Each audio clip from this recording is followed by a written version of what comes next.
네, 감사합니다. 저희 오늘 말씀 신명기 34장 1절에서 12절 말씀을 가지고 여기까지라는 제목으로 함께 말씀의 인사를 나누고자 합니다.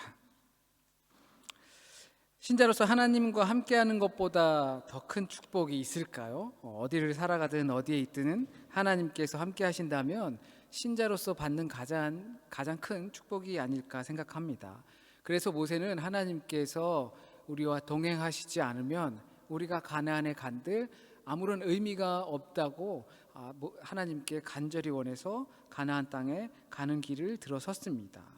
그것이 우리의 기쁨이 되었고, 또한 그것을 기뻐하는 우리의 모습을 보고 하나님께 그 기쁨이 되었습니다. 그렇게 하나님은 이스라엘과 40여 년을 동행하시고 그들의 생사고락도 함께 하셨습니다. 그들을 때론 벌하시기도 하고 또는 구원의 길을 열어주시기도 하고, 그 기나긴 광야 생활, 곧 그들을 거룩하게 만드시는, 구별하시는 그 과정의 마무리를 오늘 본문처럼 경험하게 됩니다. 오늘 본문이 바로 그 장면인데요, 그렇게 하나님께서 동행하셔서 모세에게 이스라엘이 밟게 될 땅을 이제 보게 하십니다. 단까지, 아주 멀리까지 느보산에 올라서 모세가 보았다고 하지만 이것은 영적인 눈을 보게 하신 것이죠. 약속의 땅이 모세의 눈앞에 펼쳐져 있습니다. 실제로 어떤 영화를 보는 것처럼 자신이 보고 있는 땅에서 환상을 보는 거죠.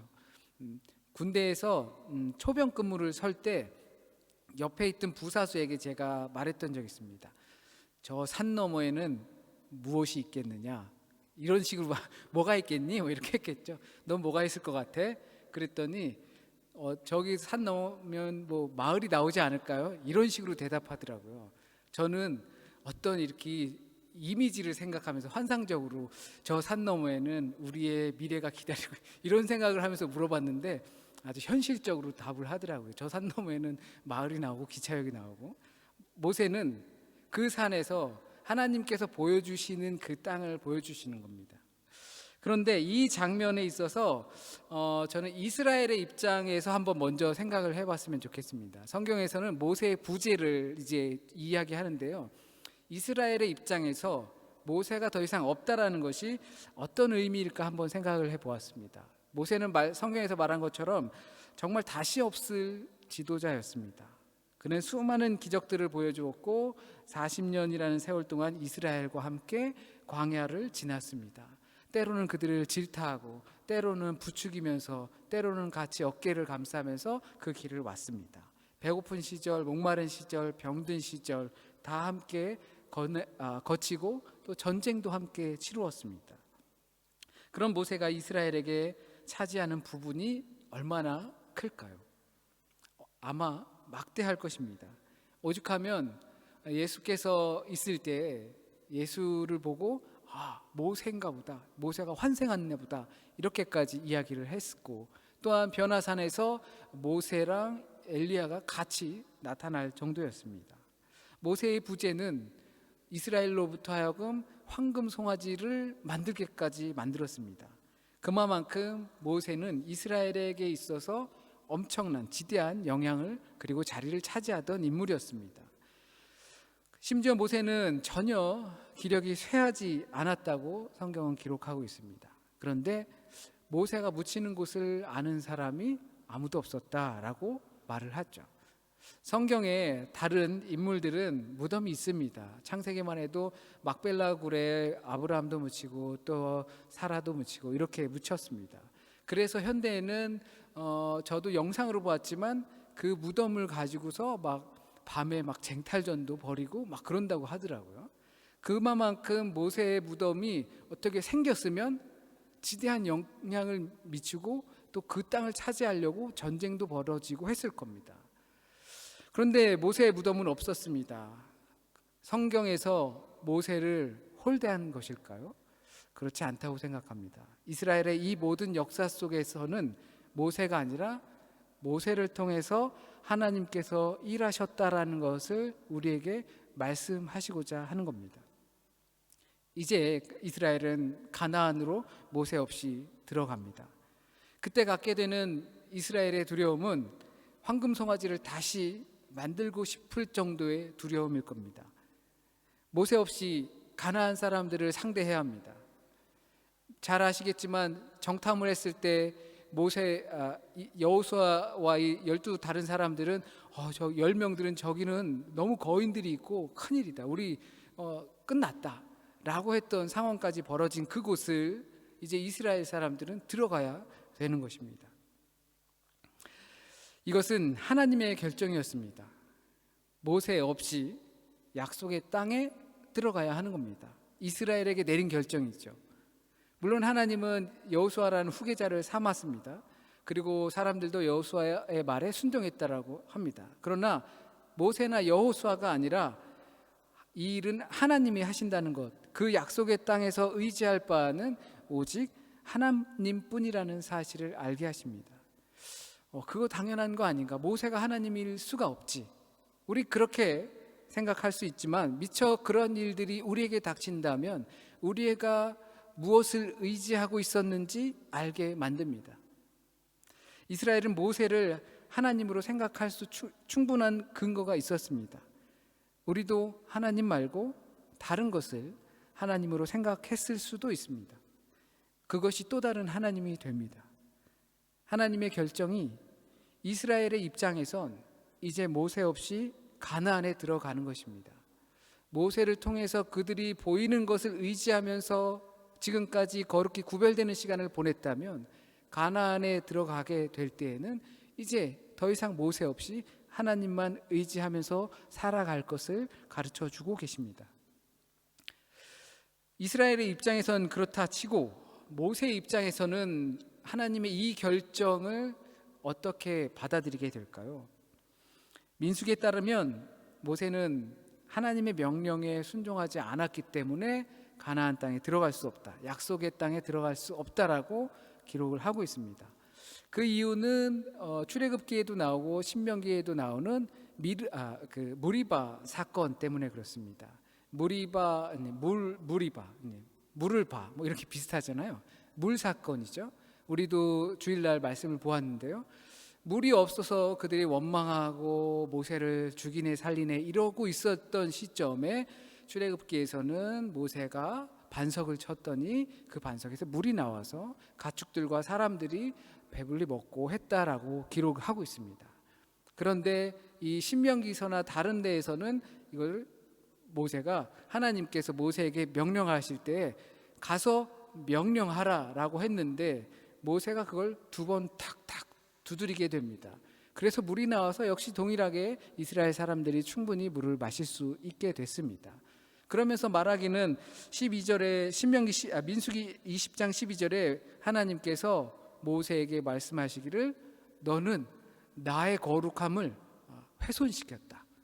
그렇기 때문에 너는 가나안 땅, 약속의 땅에 들어갈 수 없다라고 단호하게 말씀하십니다.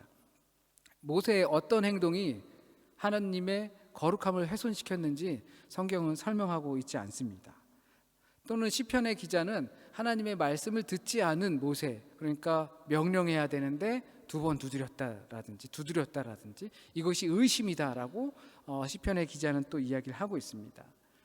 또 모세가 황금 송아지 만든 사건 때문에 모세가 분노하여 반석을 던져서 그것이 깨지게 됐죠. 그것 때문에 이스라엘 백성들을 위해서 중보 기도할 때 하나님 이들을 보호하시고 저의 이름을 생명책에서 빼주세요 라고 하는 그러한 기도 때문에 또 모세가 들어갈 수 없었다라고 이해하는 분들도 계십니다.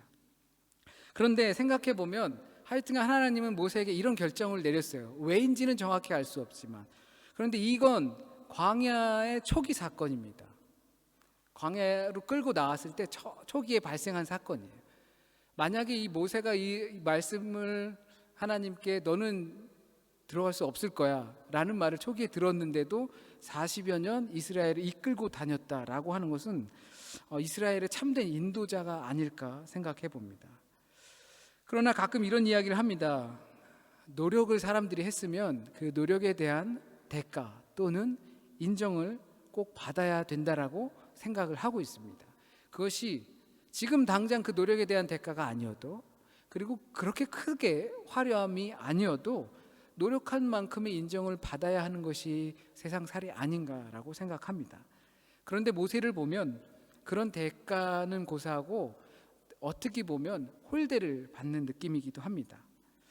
약속의 땅은 바라만 보는 것으로 모세 입장에선 만족해야 했고 바로 직전에서 그는 생을 마감해야만 했습니다. 모세는 민족의 영웅이고 또 이스라엘을 인도하는 명령을 받았지만 약속의 땅은 그저 바라보는 것으로 끝내야 하는 것입니다. 어떻게 보면 평생의 소원일 수도 있었을 텐데 80세의 나이에 하나님의 부르심을 받아서 이집트로 들어가고 이집트에서 그들을 끌고 나오면서 40년 광야 생활을 하면서 하나님께서 말씀하신 곳 그곳을 데려갈 수 있는 절호의 기회인데 그 앞에서 무릎을 꿇어야 했던 것입니다. 하나님께서는 그것을 허락하지 않는 경우가 있는데 모세가 어쩌면 그 대표적인 인물일 것입니다. 그리고 다윗도 성전 건축을 하고 싶었지만 다윗의 때에 이룰 수 없었습니다. 만약에 성경에서 모세를 높은 사람으로 추앙시키고 싶고 또는 이 출애굽의 대업을 이룬 것에 맞게끔 대접을 하고 싶다면 성경에서 충분히 모세를 가나안에 들어가서 죽게끔 했을 수도 있을 것입니다. 그것이 어쩌면 모양새도 좋았을 것이고요. 그러나 성경은 전혀 그러지 않고 하나님의 마음을 이 사이에서 발생하는 하나님의 마음을 읽어낼 수 있도록 우리에게 권유하고 계십니다. 여백을 두고 계신 거죠. 왜 하나님께서 그러한 결정을 내리셨는지, 나에게 그러한 일이 닥치면 나는 어떻게 할 것인지. 물론 모세와 하나님은 이해관계가 잘 성립되어 있습니다. 지난주에 보셨던 말씀 속에선 모세와 하나님이 마치 친구처럼 보였다라고 합니다. 그러나 이 성서 기록자는 모세와 하나님과의 그 개인적인 관계 안에서 있었던 이야기를 알 수 없기 때문에 모세는 알았겠죠. 그러니까 초기 사건에 이런 일이 일어나면서 너는 가나안의 약속 땅에 못 들어가. 그럼에도 불구하고 이스라엘을 이끌었던 것이겠죠.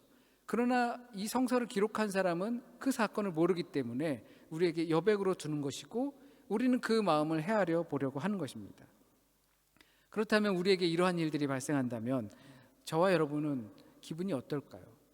정말 평생의 소원, 다른 것도 아니고 단 한 가지의 소원을 이루고 싶어서 열심히 달리고 정말 기도하면서 헌신하면서 왔는데 코앞에서 좌절된다 했을 때 기분이 어떨까요? 제가 이걸 생각해 봤을 때 모세라면 정말 우울했을 것 같다, 좌절했을 것이고 실망스러웠을 것이고 슬펐을 것 같다라는 생각이 들었습니다. 그러다가 모세의 입장에서 한번 생각해 보자라고 생각을 해보니까 모세의 입장에선 하나님께서 보여주신 그 약속의 땅을 판타지를 보면서 나의 소명이 다 이루어졌구나, 하나님께서 나를 부르신 일을 이제 내가 다 마치는구나. 마치 바울이 로마 감옥에서 디모데에게 편지를 보내면서 내가 선한 일을 다 마치고 달려갈 길을 다 마쳤으니 앞으로 의의 면류관을 받을 것이다 라고 그것을 회상하면서 디모데에게 편지를 썼던 것처럼 어쩌면 모세도 그러한 마음이지 않았을까 생각을 하게 되었습니다. 왜냐하면 모세는 하나님과 친구처럼 친밀했기 때문입니다. 그래서 중요한 것은 가나안에 들어가는 것이 중요한 것이 아니었습니다. 모세에겐 하나님과 함께하는 것, 하나님과 동행하는 것이 모세에게선 가장 중요했다라고 생각합니다. 우리가 무슨 수를 써서라도 천국에 들어가는 것이 중요한 것이 아니라 우리에게 허락하신 이 땅에서 천국의 삶을 살아낼 수 있어야 하는 것과 비슷하다고 생각합니다. 이 모세의 좌절 장면에서 우리가 읽어야 할 하나님의 마음은 가나안, 이것이 우상이 되지 않도록 기도드려야 한다는 것입니다. 가나안이 또 다른 하나님이 되지 않도록 기도드렸다면 하나님께서 가나안을 허락하지 않았어도 전혀 좌절되지 않기 때문입니다. 지금까지 함께 하신 하나님, 그리고 보여주신 역사가 자신에게 있어서 가장 축복으로 느껴질 것입니다. 그렇다면 우리가 그토록 바라던 것이 눈앞에서 좌절된다 하더라도 그것이 우리의 영성, 또는 영적인 그러한 위치를 좌절시킬 수 없을 것입니다. 내가 하나님과 지금까지 함께하고 동행했다는 것을 내가 느낀다면, 나의 눈앞에서 좌절되는 일들을 본다 하더라도, 그것이 내일로 발생한다 하더라도 우리는 영적인 위기를 맞이하지 않을 것입니다. 코로나 이 위기, 어쩌면 그런 것 같아요. 조금 더 심각해진 상황 속에서 정말 어떻게 해야 될지, 경제적인 위기까지 닥치니까 경제적인 삶까지도 위태로운 상황 속에 있습니다. 이 코로나 때문에 온라인으로 예배 드릴 때 많은 분들이 걱정했습니다. 사람들의 신앙이 떨어질까 봐, 다른 사람들의 신앙이 떨어질까 봐. 나는, 내 신앙은, 이게 더 중요한 것 아닐까요? 이 신앙을 통해서 하나님과 함께하는 시간이 될 수 있는 공고한 자리를 만들어야 되는 것이 또한 우리의 지금의 시간이라고 생각합니다. 많은 사람들은 이 사회가 발전하기 위해서, 진일보하기 위해, 지금보다 더 나은 세상을 만들기 위해 각 분야에서 끝없는 노력을 하고 있습니다. 그런데 자세히 들여다보면 더 나은 발전된 사회를 누리는 것은 지금 우리 세대가 아니고 우리 다음 세대라는 생각이 듭니다. 그 노력은 자신들이 누리기 위한 노력이라기보다는 다음 세대들을 위한 미래를 준비하는 것이라 봅니다. 부모님들이 열심히 사는 것을 보아도 그렇죠. 지금 당장보다는 앞날을 위해서 준비하는 겁니다. 그것이 결국 모세는 인도자이지 수여자가 아니었다라는 사실을 알게 합니다. 인도자였던 모세는 비록 직접 보거나 직접 밟지는 못하지만 그 땅의 후손들이 그 밟는 것을 영적으로 보게 되는 것입니다. 이것이 비전의 사람 아니겠습니까? 비전이라는 것은 보는 겁니다. 무엇을 보느냐도 굉장히 중요하죠.